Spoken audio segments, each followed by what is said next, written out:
Naval officers detected strange ocean disturbances and sonar reports kept coming in.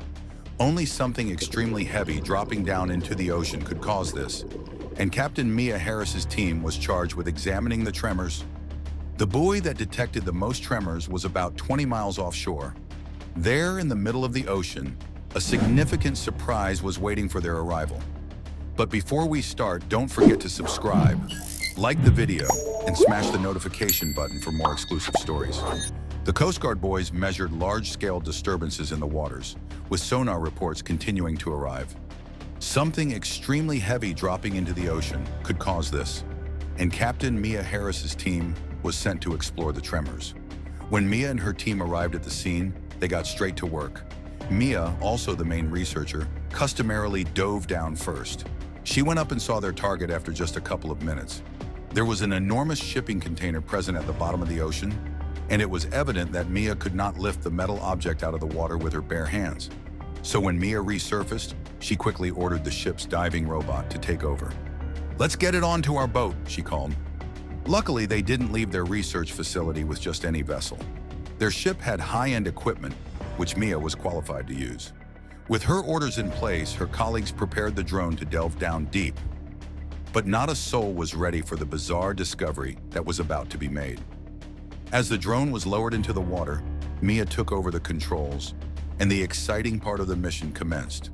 The water was calm and clear, making it easy to navigate toward the container at the bottom. But reaching the object would not turn out to be the tricky part. Once the vessel was reached, it was time for the machine to start lifting. It attached its extending claws around the container sides. From that point on, the ship simply had to pull in the robot. But this turned out to be more difficult than expected. The container was unexpectedly heavy. Their ship's crane was capable of lifting massive objects. But somehow this simple shipping container made their machine work extremely hard. The entire boat rocked back and forth and even took on some water while lifting the metal box out of the water. "What the hell is in there?" Mia said. With much effort and a few nervous faces, they eventually managed to lift the mysterious container out of the water. With a loud bang, it landed on the deck of their ship, and the entire crew instantly rushed in to inspect the exciting find. "What is it? Why is it here? What is inside?"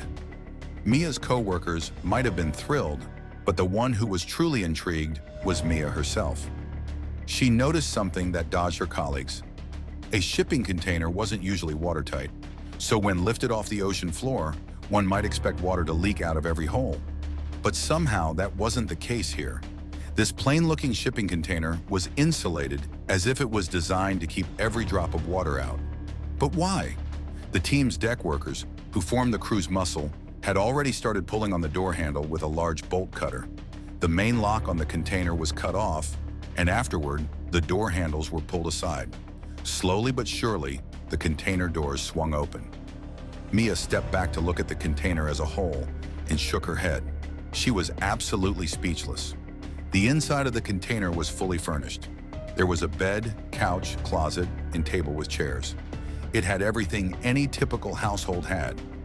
"Has any of you ever seen anything like this?" Mia asked her colleagues, but everyone in the group shared the same disbelief and confusion about the dreadful finding. There were many questions.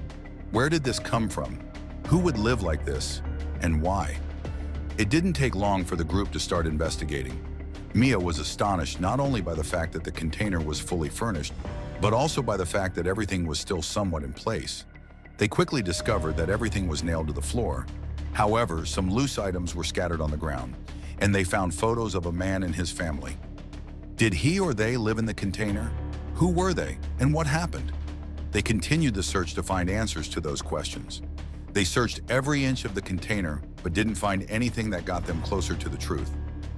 Mia let out a frustrated sigh and was about to give up when one of her colleagues suddenly let out an excited yell. When she turned around, she could see him holding up a plastic Ziploc bag. But what sparked his excitement was what was inside. Some sort of recorder. This was a good clue, and she pressed play with good faith. It was a male voice, probably from the man in the pictures. This was great. It was hard to understand the recording out in the middle of the ocean, so the group quickly moved inside. At first, it was mostly background noise, but then the voice sounded clear. "I need to record this before they notice we are here and capture us," it responded to someone in the background. There was a short silence, and then the man cleared his throat and introduced himself as Yusuf Ali. "I hope someone will find the container in this recording and be able to help. We are in desperate need of assistance. We are on the Ever Cargo Voyager, but I don't know for how long. Please save us." The tone of the man got more and more desperate. Then the recorder stopped. Again, Mia tried to get it to work again, but her efforts were futile. It was broken. The room fell silent. They were all speechless. Everybody realized something terrible had happened to the people the container belonged to. But what exactly? And could they help them? Then Mia thought of something. The ship had been sighted multiple times, but only seemed to land for a short while each time. It only refueled and moved minimal cargo, even though it was filled with containers. Mia reviewed the log database again, hoping to find more information about the vessel. She exclaimed when she noticed its last seen location. "It's close." The weird reports in the log database, in the ominous recording, were enough for Mia to try to track down the ship. The location of the vessel when last seen wasn't too far away, so they could be there soon.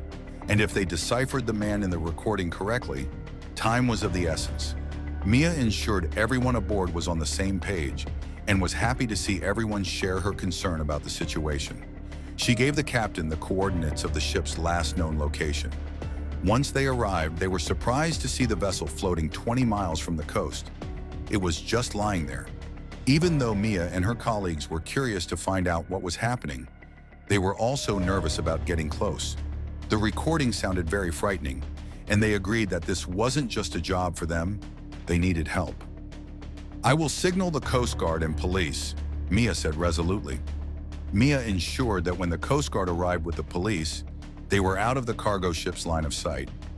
Once the officers were aboard, she quickly explained the situation and told them what they had heard on the recording. She was relieved that the police believed her and took it very seriously. Meanwhile, the captain gave orders to his workers, and there was a lot of activity on the ship. They had been waiting for half an hour when they got their response. The workers on the ship let down a ladder so the trio could climb aboard. The captain greeted them gruffly when they were finally up on the deck. "You have 1 hour," he said, after which he ordered everyone back to work. Mia smiled and tried her best to act like she was making recordings. Mia and the officers walked over the ship, trying to discover what was going on while acting as unnoticeable as possible. But there was nothing that indicated anything was wrong. They probably used the last half hour to conceal any evidence. Out of desperation, Mia started to whisper the man's name. "Yusuf Ali, are you here?" She repeated it a few times as the trio walked between multiple containers. Then suddenly, one of the containers beside them opened up, and they were pulled inside, after which the door closed again. The trio was surprised to see that the container was filled with people.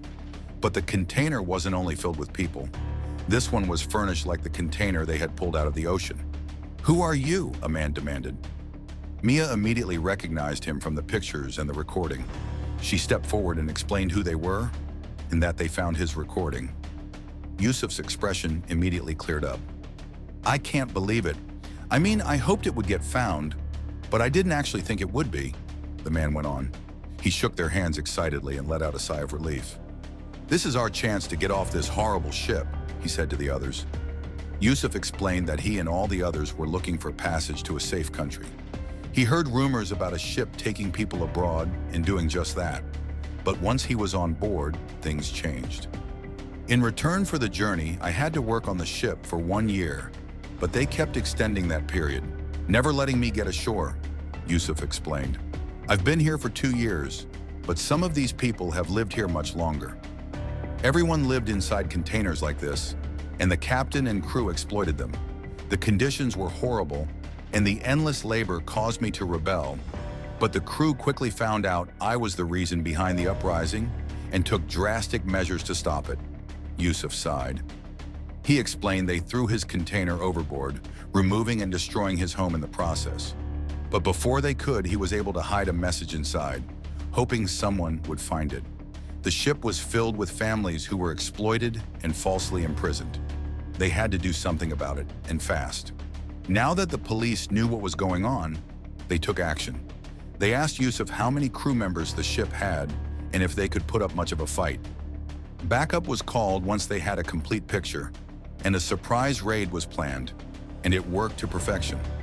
Due to the surprise attack, the ship's crew was quickly arrested. With the criminals in custody, the Coast Guard took control of the ship. Meanwhile, Mia helped Yusuf free all the families. Not much later, the boat docked at the nearest city. There, an emergency shelter was set up to care for the victims. It didn't take long for the media to pick up the story.